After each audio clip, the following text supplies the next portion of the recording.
Hi అండి. Tasty ఆలు soya chunks curry అయితే ప్రిపేర్ చేస్తున్నానండి. కుక్కర్లో ఇప్పుడు కాస్త ఆయిల్, పచ్చిమిర్చి, కరివేపాకు, పోపు దినుసులు అయితే ఫ్రై చేస్తున్నాను. ఇప్పుడు 1 చాప్ చేసుకున్న ఆనియన్ అయితే మిక్స్ చేస్తున్నానండి. ఇది మిక్స్ అయిన తర్వాత కాస్త చిటికెడైతే పసుపు యాడ్ చేస్తున్నాను నేను. ఇప్పుడు అల్లం వెల్లుల్లి ముద్ద వేసి ఫ్రై చేస్తున్నాను. బాగా ఫ్రై అయిన తర్వాత 3 టమోటాస్ అయితే యాడ్ చేస్తున్నానండి. ఇవి ఫ్రై అయ్యేలోపు మనం ఈ మసాలా పేస్ట్ అయితే తయారు చేస్తున్నాను. పెరుగు, కారం, ఉప్పు, మసాలా అంతా. ఇప్పుడు టమాటా మగ్గిన తర్వాత సోయా చంక్స్ అయితే యాడ్ చేస్తున్నాను. 2 పొటాటో కూడా యాడ్ చేశానండి. ఇప్పుడు గరం మసాలా, ధనియా పౌడర్ అయితే నేను యాడ్ చేస్తున్నానండి. బాగా మిక్స్ చేసుకోవాలి.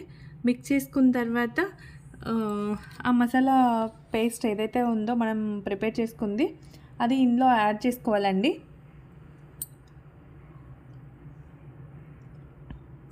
కాస్త వాటర్ అయితే తీసుకుంటున్నాను. బాగా మిక్స్ చేసుకొని టేస్ట్ కోసం అయితే 1 స్పూన్ గీ యాడ్ చేశానండి. ఇప్పుడు 3 విజిల్స్ వచ్చే వరకు కుక్కర్ అలా పెట్టేశాను. చూడండి రెడీ అయిపోయింది. కాస్త కొత్తిమీర అయితే యాడ్ చేస్తున్నానండి. చూస్తున్నారా ఎంత బాగుందో కదా. మీరు ట్రై చేయండి ఫ్రెండ్స్. టేస్టీగా. బాయ్.